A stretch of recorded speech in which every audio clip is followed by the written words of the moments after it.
Hi guys, in today's video I would like to show us how you can boost your balance on Athene Network.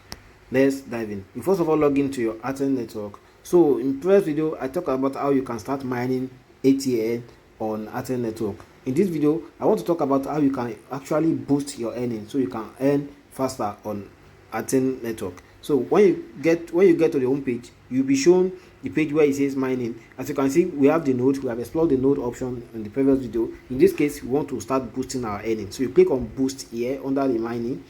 When you click on it, it will bring you different options here that you can mine.